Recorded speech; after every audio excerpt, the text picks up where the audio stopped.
I think the story of DOGE, from your perspective, has never been told. Do you think you were successful? We're a little bit successful. We were somewhat successful. Would you ever do DOGE again? I mean, no, I don't think so. I think instead of doing DOGE, I would have basically built, worked on my companies essentially, and the cars they wouldn't have been running the cars. What's your biggest irrational fear? I try not to have irrational fears. None? If I find an irrational fear, I squelch it. If you had to start from scratch today with only $1,000, what would you do? Well, I did originally come to North America with $2,500 Canadian, so I don't know, maybe $2,000 US. At this point, I have a lot of knowledge. A lot of things have to go wrong for that to be the case. It's like, am I just emerging from prison, perhaps? With a stipend?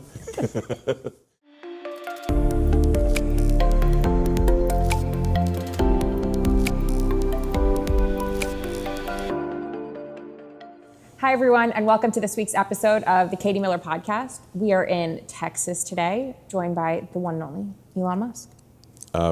Nice to see you again, Katie. Nice to see you, Elon. So I want to take us back. It's January 20th. You are in the Roosevelt room, if you remember this, getting sworn in, and they hand you a computer and a phone. Right. I want to go back to what happened next. I think the story of DOGE, from your perspective, has never been told. What was your first thought on how DOGE was going to proceed? Well, I guess I couldn't believe I was there for the most part. It's like, it all seemed extremely surreal at the time. DOGE was a made-up name that had been made up, I don't know, 2 or 3 months before, and based on internet suggestions. And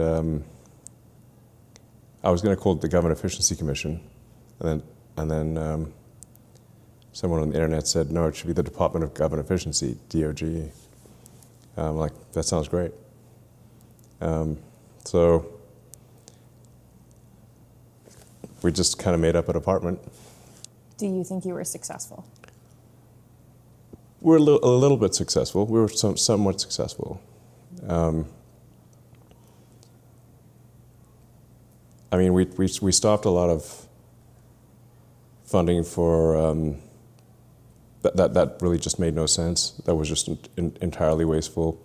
Where for example, there was probably 100, maybe $200 billion worth of zombie payments per year, which simply by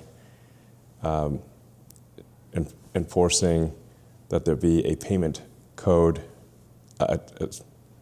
and an explanation for the payment, that the payment would not go out. So we made that change to the main Treasury computer and a bunch of other computers. It seems like insanely obvious, but there are just, call it 2 or 3% of government payments that go out that really should not be going out. And it's actually quite hard to stop. It's a pretty rare individual that would ask the government to stop sending them money. Would you ever do DOGE again? Do you mean would I repeat history, or would I? 2 ways to think about it. One is, if you could go back and start from scratch, like it's January 20th all again, would you go back and do it differently? And knowing what you know now, do you think there's ever a place to restart you, not saying others in your stead, you go back and restart doing DOGE? I mean, no, I don't think so. Would I do it? I think I probably, I don't know. Would you do DOGE again, knowing what you know now? I mean, the thing is, I think instead of doing DOGE, I would have basically built, worked on my companies essentially. So, and the cars they wouldn't have been burning the cars. You gave up a lot to do DOGE. Yeah. Like if you stop money going to going for political corruption, they will they will lash out big time. So they really want the money to keep flowing. So if you stop it from flowing, there's like a very strong reaction to stopping the money flowing. After you were in DC for a while, did you become disillusioned with how it operates? Well, I wouldn't say I was super illusioned to begin with. I mean, I guess it's just like you really want the least amount done by government possible, the least amount. I guess maybe like the biggest thing is that, I guess the biggest single thing is that there are massive transfer payments going to illegal immigrants, like massive. Essentially, we're paying people to come here from somewhere else in vast numbers, including flying them in. So, like, it's not like you need a border wall if you're flying them in. Then fast tracking them to citizenship and making them beholden to government payments, and voting hard left. That's essentially, it's like voter importation. If you create a gigantic money magnet to, you say, if anyone comes here from anywhere else, we're going to pay you tons of money, give you lots of free stuff. Come to America and get paid to do so. Like, you're going to get a lot of people taking up on that offer. When people say like this is fake, I'm like, actually, well, let's look at Ilhan Omar, who was voted into Congress by a large group of people from Somalia who are in Minnesota, which is really far from Somalia. Or Mamdani, who was voted to be mayor, but by a majority of people who are not born in America. That's my understanding, at least. And then California is a big time situation. So I don't know. We just don't want to turn into a communist hellhole, basically. You've said in the future that no one's going to need to worry about money or work because AI is going to take care of the rest, AI and robotics. What do you mean that people won't have to work in the future? Assuming the current trend of artificial intelligence and robotics continues, which seems likely, the AI and robots will be able to do anything that humans want them to do, essentially. So hopefully not more than that, but AI and robotics will be able to provide all the goods and services that anyone could possibly want. So, but you wouldn't need to work? Like, what would you do with your free time? I guess people will be able to do whatever they want with their free time. Work will be optional. I just want to separate out from like what I wish would happen versus what I predict will happen, because people get confused about that. They think that what I predict will happen is what I want it to happen. Yeah. What I predict to happen is not the same as what I want to happen. If I could, I would certainly slow down AI and robotics, but I can't. It just seems to be, well, it's advancing at a very rapid pace, whether I like it or not. Is AI what keeps you up at night? It used to be. At this point, I don't know. I wouldn't say there's nothing particularly keeping me up at night right now, except that. But if you say why do I wake up in nightmares? Oh, AI, yeah. Actually, I've had a lot of AI nightmares. I had AI nightmares many days in a row. What am I supposed to do about it? What's your biggest irrational fear? I try not to have irrational fears. None? If I find an irrational fear, I squelch it. I don't believe fear is the mind killer. So I'm not somebody who feels fear strongly. On average, how many hours do you sleep a night? 6. You can tell based on my X posts. Yes, you can. People have actually mapped them, so it's very clear when I'm sleeping and when I'm not. I tried having less than 6 hours sleep, but although I'm awake more hours per day, my cognitive function is reduced. So my natural sleep, and I actually timed it with the phone. You can get a phone app and time it. It's like 5 hours, 56 minutes. That's what the phone said. What's an average day for you look like? Well, I have a lot of inbound communication. So it's information triage. I try to segment the days so that there's not too much context switching. Because arguably, fear is not the mind killer, context switching is. It's hard not to context switch if you've got an inbox full of stuff. But you can think of, like, if you had to context switch every 3 seconds or every 30 seconds or every 3 minutes, the context switching cognitive penalty would be very high at every 3 seconds. And you're talking about switching between, say, Tesla, X, XAI, SpaceX, personal. SpaceX, personal. But even within Tesla and SpaceX, there are many different things. And there's sort of the stuff on X, like random news things. People being burned alive and stuff like that. You're like, what the hell is going on in this country? Who's the funniest person you know in real life? President Trump is very funny. He's got a great sense of humor. President Trump is very funny. He's very funny. He's like naturally funny. It's like somewhat effortless. I mean, when he was had Mamdani in the office, and they asked him if he still thought the president was fascist, and the president said, "Just say yes. It's easier that way." Don't worry about it. Just say yes. That was awesome. He's like, yes.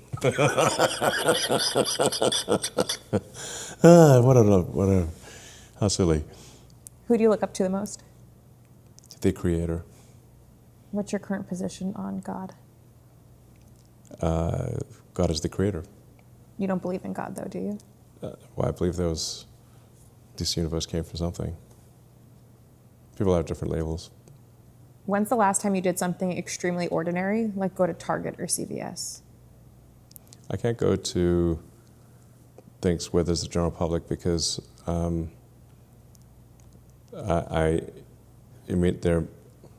an immediate, can I have a selfie line that forms. And these days, particularly in light of Charlie Kirk's murder, there are serious security issues.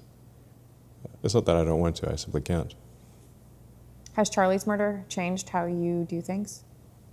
Or were you already locked down pretty well before that? It certainly reinforced the severity of the situation where life is on hardcore mode. You make one mistake and you're dead. It only takes one mistake. What's one moment in your life that you could live again just to feel it? Well, I mean, obviously when my kids were born, or the first time SpaceX got to orbit, or Tesla made an electric car work. You've had a lot of them. It's a lot of things. There's a lot coming down the pike. Like what? Starship. The degree to which a Starship is a revolutionary technology is not well understood in the world. It's the first time that there's been any rocket design where full and rapid reusability is possible, or full reusability at all is possible. This is the first design where a reusable rocket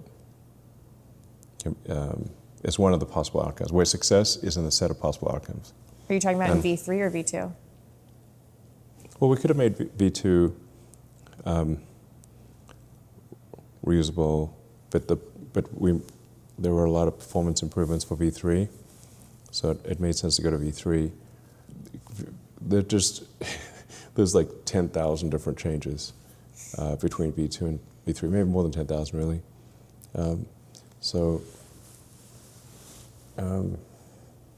But Starship, if there are historians in the future, they'll look back at Starship and say this was one of the most profound things that ever happened. Now you can think of historic events as where would they fit in the Evolutionary Hall of Fame. So you've got things like single-celled life, then you've got multicellular life, capturing mitochondria so that you have a power cell in the plant, in the cell. You've got like a power plant in the cell. You've got, differentiation into plants and animals, life going from oceans to land. And then also on that scale, probably in the top 10, is life becoming multi-planetary.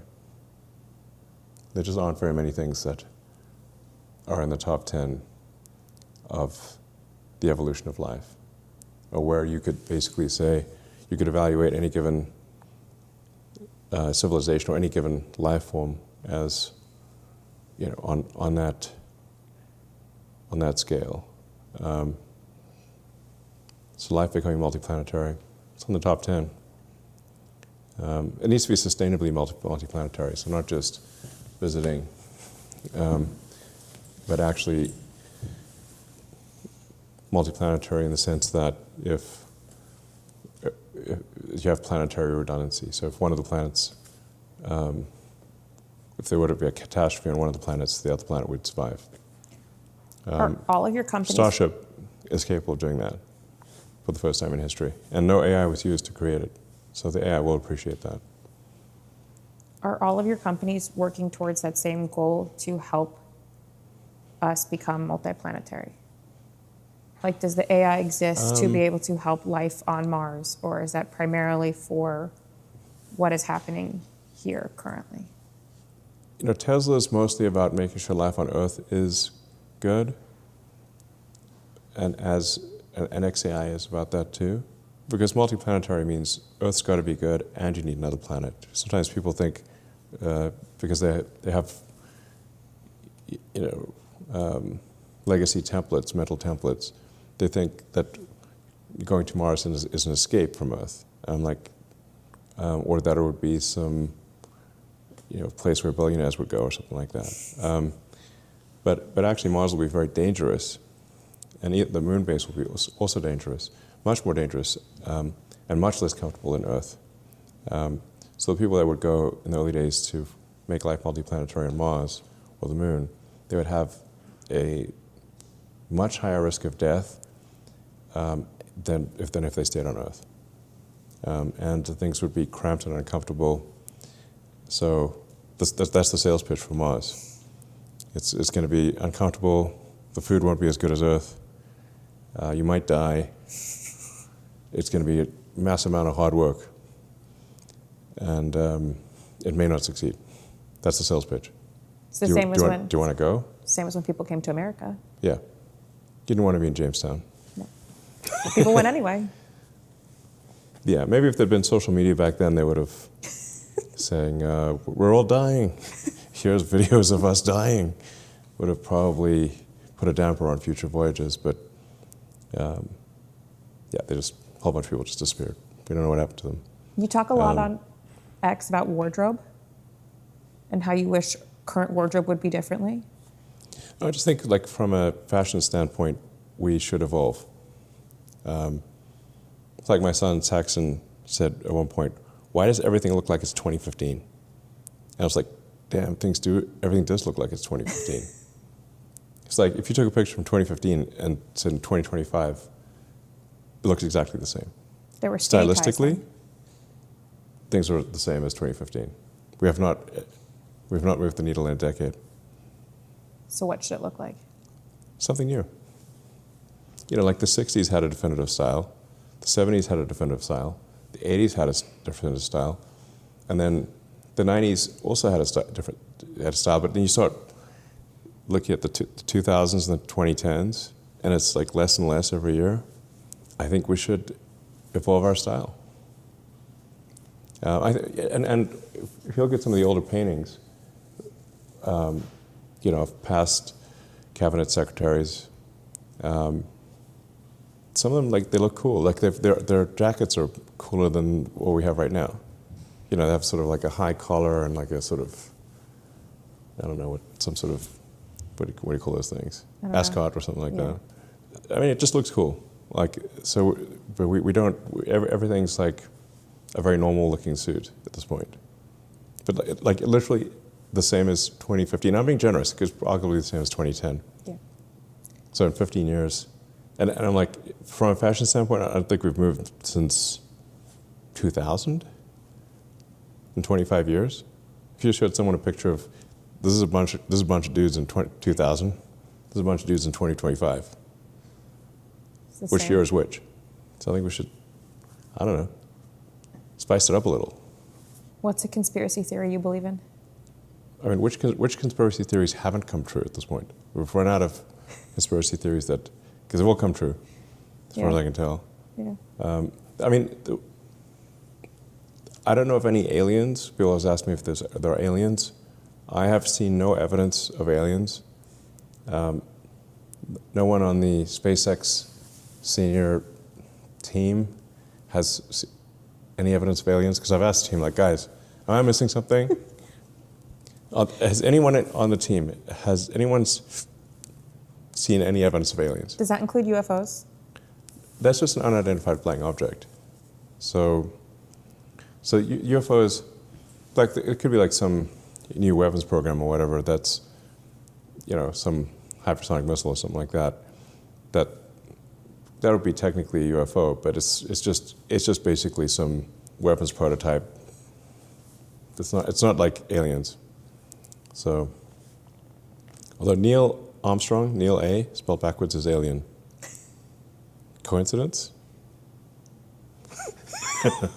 You believe we actually went to the moon, though? Yes, we went to the moon a few times, actually, and played golf on the moon. Okay. We didn't just go to the moon. We actually got a little bored and started playing golf on the moon. But why didn't the flag move? There's like that conspiracy That was the theory jump the shark moment. About the flag?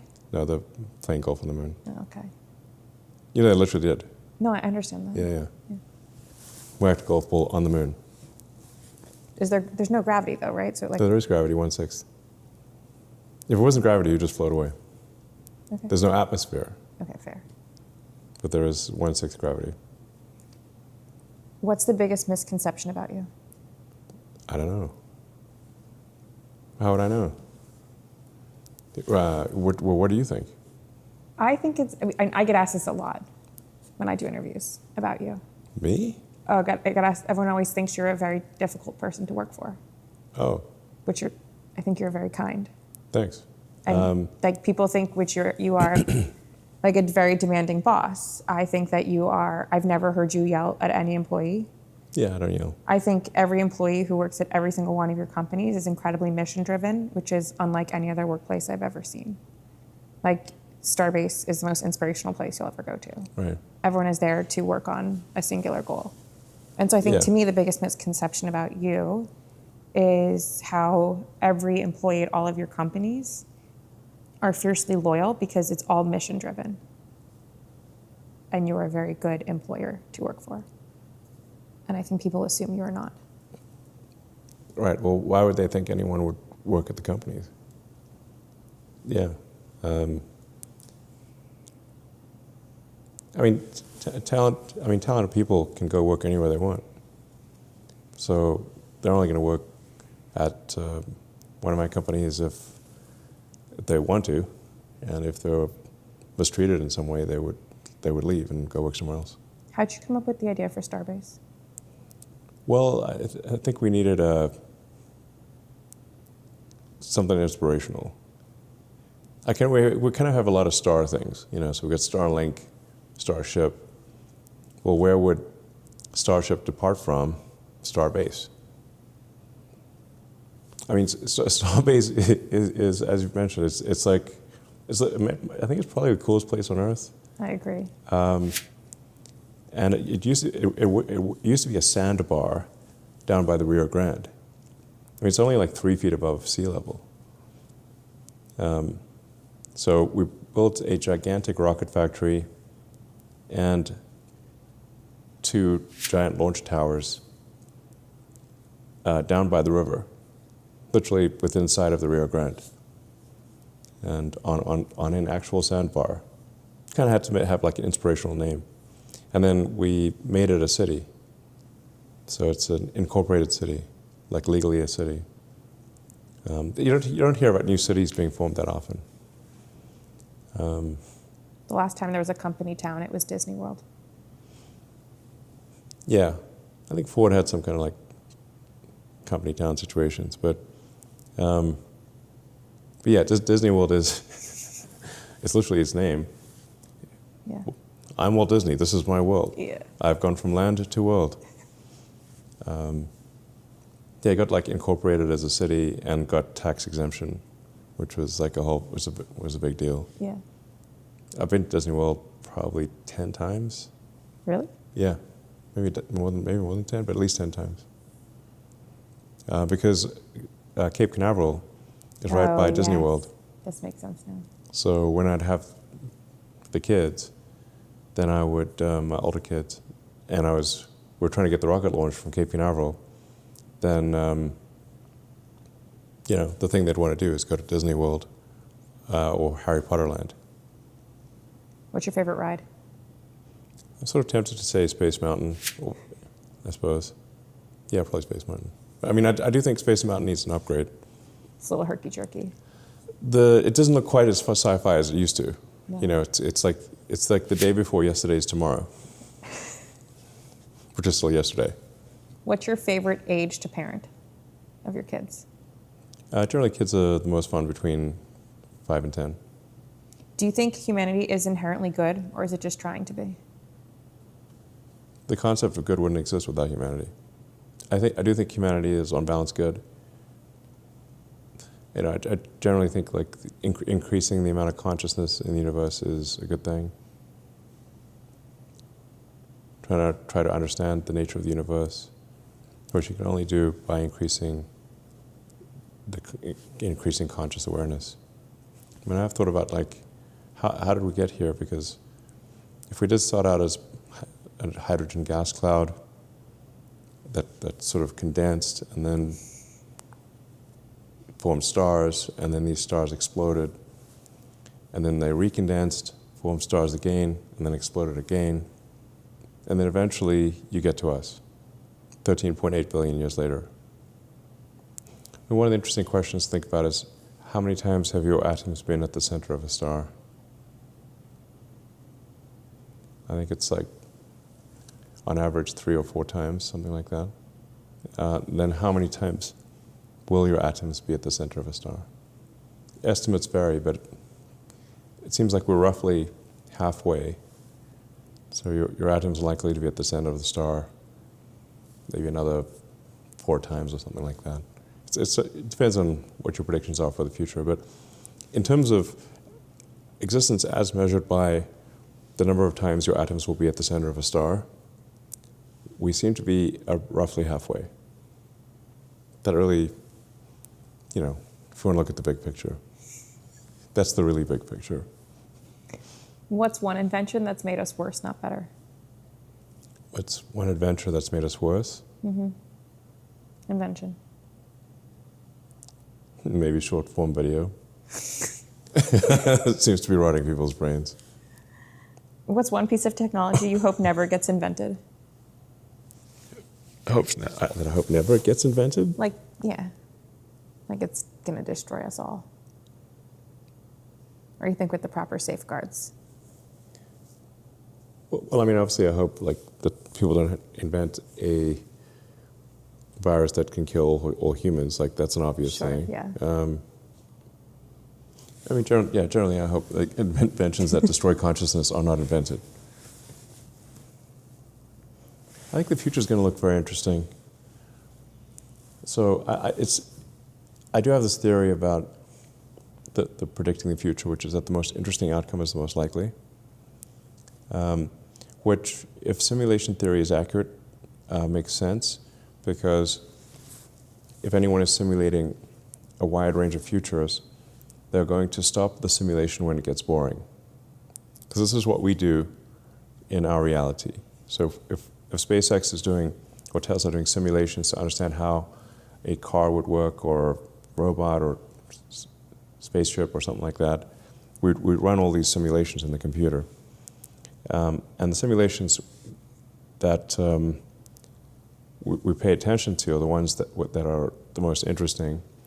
Like the simulation where everything goes right on the rocket, we actually don't pay attention to, because that's not a, the everything goes right simulation is fine. So we actually test the, when we simulate the rocket flight, we'll actually test all sorts of oddball situations. But we don't test it, we don't have the simulation be totally wrong, because, like if the rocket just explodes immediately, that's also not interesting. So it's like you'd need to find the envelope of possible flight paths where the rocket can make it to orbit and without exploding, and then you find those boundaries, and then when you launch the actual rocket, you make sure it stays within those boundaries. Or another way to think of it is like we could be an alien Netflix series, and that series is only going to get continued if our ratings are good. Are the ratings good? Yeah. Okay. But you can think of it like from a Darwinian standpoint. Applied, if you apply Darwin to simulation theory, then only the most interesting simulations will continue. Therefore, the most interesting outcome is the most likely, because it's either that or annihilation. So really, we have one goal: keep it interesting. Do you think social media has made people more honest or more performative? Well, social media makes people more performative. By the same token, you get more real life video of things that are actually happening. And anything that is very interesting will go viral on the internet. So you have both. You've got more performative, where people are doing anything they can to get a few more views on their TikTok video or whatever, or their Reels, or maybe on their X post or something. So that's very performative. But then you also see real life videos that challenge the narrative, but are nonetheless real. Is there any X accounts you're surprised when you changed it so people could see country of origin that wasn't in the United States that you thought was in the United States? I don't really think about it that much. There's, country of origin, we have to be a little careful about this. You can actually technically, just specify your region. Like you can say, I'm in Asia or something like that, right, which is quite big.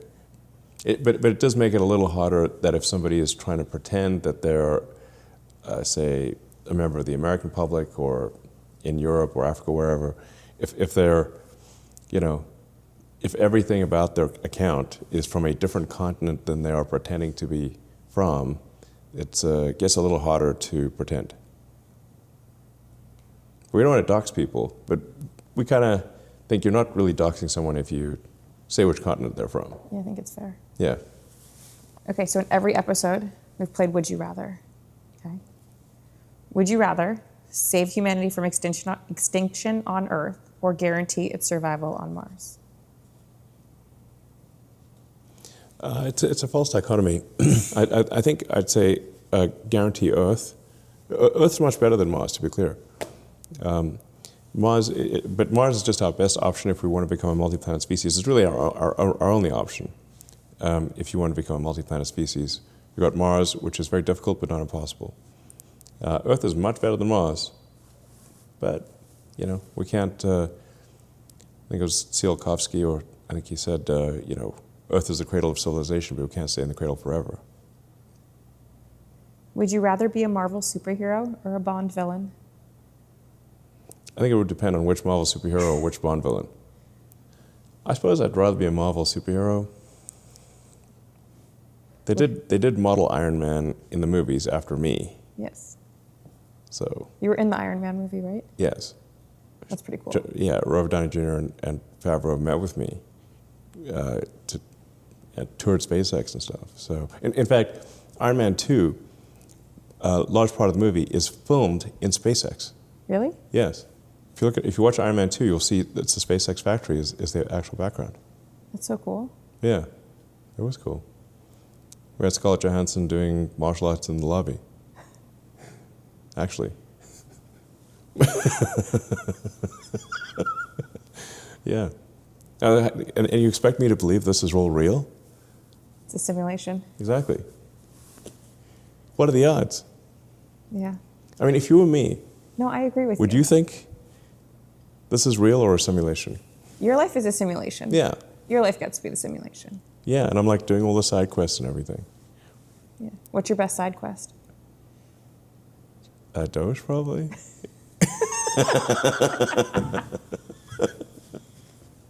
Okay. Would you rather launch a social network with no algorithm or a rocket with no manual override? Who came up with these questions? Just keep going. These are funny. Maybe not to you, because they're too trivial. What do you mean? Like so that with an algorithm means you only see the people you follow. Like it's just a mess. Like it was Twitter before you bought it. Yeah. There's the sort of people you follow, and then there's a recommendation algorithm. I think probably in December we'll finally have a half-decent recommendation algorithm. It's a lot better. Recently, yeah. So it really just trying to show people stuff they'd be interested in. But there's an enormous amount of AI horsepower being applied to this, where Grok, poor thing, is reading it's going to read all 100 million posts per day, which is Does that take up a lot of compute? hopefully it doesn't destroy its mind or something. Yeah. Yeah, it does take a lot of compute. Like most posts are, there's a lot of scam stuff, so that can be easily discarded, I suppose. But then you've got to take, 100 million pieces of content, match that to, I don't know, sometimes 300 or 400 million people per day. So that's a lot of matching. My algorithm used to look a lot like other people's when you open their X account. Now mine is very unique comparatively to other people's. Well, we really are kind of this is just the beginning kind of thing. What I mentioned, like Grok reading everything and recommending any given thing to anyone, should go live in December. So the acid test for this is, are you seeing content that you find really interesting from accounts you've never seen before? If that's happening, then the algorithm is working. Like it should be possible for somebody to post content as a new user with no followers, and if that content is excellent, it gets seen by a lot of people. So can an account with a small number of followers or a new account, if the content is intrinsically excellent, can that content be seen by a lot of people? That's our goal. All right, last one. Would you rather invent time travel or teleportation? Actually, those things are almost the same thing, in that you can't break the speed of light without breaking reality. And so if you could teleport somewhere instantly, if you're talking about teleportation faster than the speed of light, presumably it would be, then that would break our reality, as would time travel. Unless, there's a very important conditional here, unless we are a simulation. Time travel does not break a simulation. Is it like in Loki, where you're on like the time and you just break a new one? I think, people do tend to get wrapped up in knots with the time travel thing, because they try to simultaneously say something must be logically consistent but logically inconsistent. That's impossible. But if you think about like a video game and say, okay, you've got various saved games, and you can go back and restore a saved game from a prior start point. You still have your other saved games, and there are many games going on in parallel. They don't have to be consistent with each other. It's a false assumption if we're a simulation. We might be somebody's video game or TV show or something like that. Like I said, we're just going to keep it interesting so they don't turn the computer off.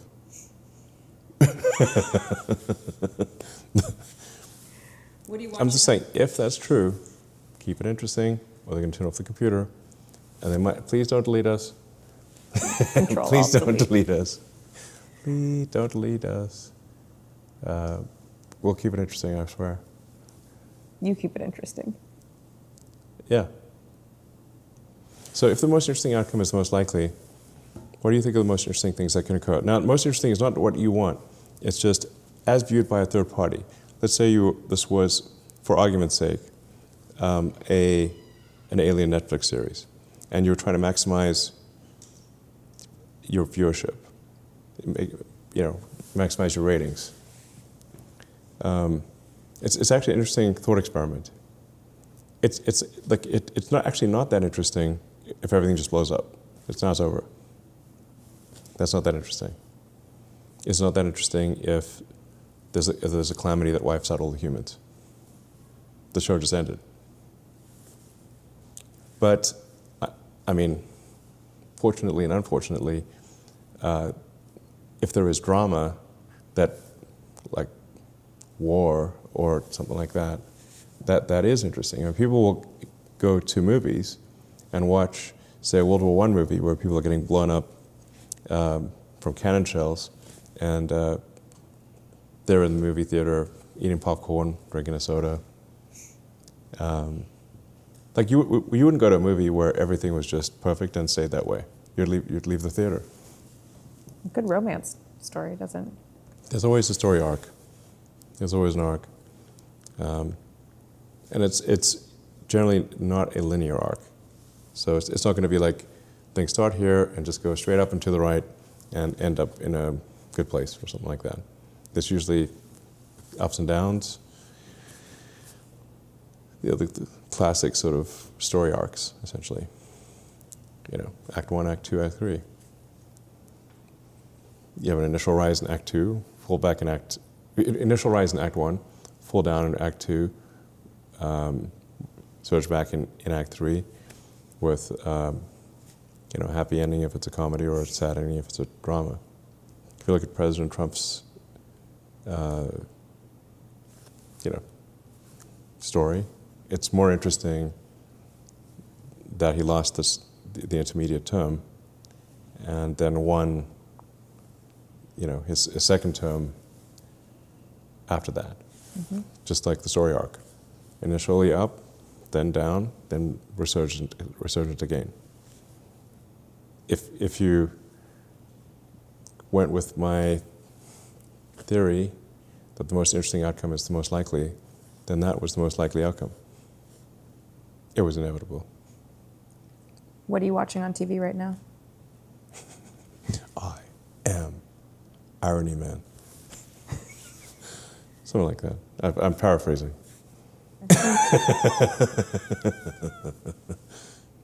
What am I watching? Actually, right now I'm watching Teenage Mutant Ninja Turtles, the TV series. Turtles in a Half Shell, Total Power. Yeah, because little X wants to watch that. I'm watching things that the kids want to watch. Rewatched Dodgeball last night. It's a good movie. Yeah. If you can dodge a wrench, you can dodge a ball. If you can dodge a wrench, you can dodge a ball. What?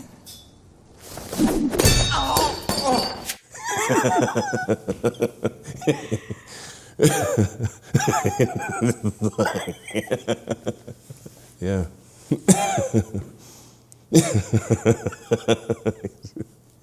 High motivation to dodge if somebody's lobbing wrenches at you. What song instantly puts you in a good mood?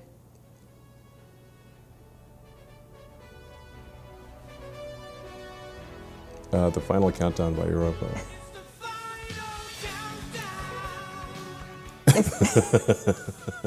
Heard that song a lot. Do you read the instructions or just wing it? What's the goal? Like if you're putting something together, do you read the instructions or do you wing it? If it's a simple thing, I'll wing it. If it's a complex thing, I'll look at the instructions. If you had to start from scratch today with only $1,000, what would you do? Well, I did originally come to North America with like, I don't know, 2,500 bucks Canadian, so I don't know, maybe $2,000 US. One bag of books and one bag of clothes in Montreal at age 17. So that is how I started out. At this point, I have a lot of knowledge. A lot of things would have to go wrong for that to be the case. It's like, am I just emerging from prison, perhaps? With a stipend? All my companies have been confiscated. I mean, it would take Armageddon, which hopefully that doesn't happen. Like Ragnarok next level, and I lost. Yeah. What the hell? It's a bad hand. I mean, it's impossible for me, for someone to have that amount of knowledge, all the knowledge that I have, and then be dropped down to a low resource amount. Because the reality is that either something truly catastrophic has happened, like civilization has melted, or I will be able to ask people to just give me money,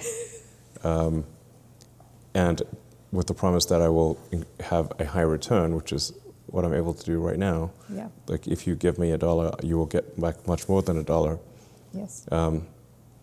So this is it's somewhat of an impossible dichotomy because civilization would have had to have been destroyed or something. In which case, $1,000 is not going to solve your problems. You know, you can't do much with this. If you're wandering around radioactive craters and you're in like, you know, fallout or whatever, then $1,000 is not going to solve anything. And if civilization hasn't melted, then probably just talk people into giving me money, which I've done before. If you weren't running your companies, what random job would you enjoy doing the most? I don't know if it's all that random, but I'd like probably write video games or something like that. I did that at one point. I like solving problems, so I like building things. I've built a lot of things. Like a lot. What do you eat in a typical day? Well, these days I start off with a breakfast of steak and eggs and coffee. And then dinner tends to vary. I usually don't have lunch, or if I do, it's something very small. And then dinner, depending on whether it's social or not, will vary in cuisine. I like a wide range of cuisine. What's your favorite food? American food is my favorite food. Like pizza or a cheeseburger? Like. Yeah, the cheeseburger is probably if I had to say, like, there's only one thing you can ever have for the rest of time, which admittedly would be a bit monotonous, but it would probably be a cheeseburger.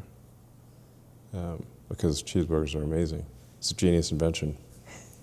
I'll tell you a funny story about when I was living in LA and I took my older boys out for lunch to Sugarfish, which is a very kind of uptight sushi restaurant. In fact, it's on the menu of the restaurant, it says, "Do not ask for soy sauce," because the chef has put the right amount of soy sauce, and you can't have any more. And if the chef doesn't think you should have soy sauce, you can't have soy sauce. That's what it says on the menu, basically. So, like, extremely strict sushi restaurant. And so the waiter is going around asking everyone what they want. And then it comes to Saxon, and Saxon says, "I'll have a cheeseburger." And the waiter's like, takes a moment for the waiter to recover because no one's ever asked for a cheeseburger at this, very strict sushi restaurant. Took him like 30 seconds to realize he'd just been asked for a cheeseburger, because you're not even allowed to ask for soy sauce. So, so then when he finally recovered, he said, "We don't have cheeseburgers." And Saxon goes at the top of his voice, "What? Like, what kind of restaurant doesn't have cheeseburgers?" And I says, "Fine, I'll have a hamburger." I don't know what you got against dairy, but yeah, they don't have hamburgers either. Did he stay for the rest of the meal? Yeah, but he was nonplussed. It's like, I can't believe this place doesn't have cheeseburgers. So yeah, I mean, I guess I like barbecue, which is good because I'm here in Austin. I mean, if it's haute cuisine, I like French food as well, but not every day. Once in a while. If your friends described you in one emoji, what's the emoji? I guess the emoji I use the most, which is the laughing emoji. All right, and we close on this question in every episode. If you could host a dinner party with 3 people, dead or alive, who's coming to the dinner and what are you eating? Or maybe Shakespeare, Ben Franklin, Nikola Tesla. I mean, there's actually a lot of people I would have liked to talk to, and we'll eat, I guess, whatever they'd like. I think if this is a once in a lifetime thing, I think you'd want to have some epic, 12-course meal or something like that. Feast. Yeah, yeah. You want to go all out for that dinner, I think. You're probably not going to serve cheeseburgers. Unless they want it. Yeah. Maybe one of the courses could be like a tiny cheeseburger. Those don't taste as good as the big ones, though. No, but they could. It's just they don't try. There's nothing. You could make a tiny cheeseburger taste just as good as a big cheeseburger, if you tried. Have you ever had a tiny cheeseburger that actually tastes good? Rare, but yes. Okay. 1% of the time. Fair. But usually it's too much bread and it's dry. Correct. Yeah. And then there's not enough meat in proportion to the bread. Yeah. Right. But could you make a tiny cheeseburger that's good? Of course. Like you're not breaking. You don't need a Nobel Prize for this. You can definitely make a tiny cheeseburger. It's like physically possible, I'm saying. It's just rare. Thank you for doing this. You're welcome. Thanks for watching this week's episode of the Katie Miller Podcast. We'll see you next week, Tuesday, 6 p.m.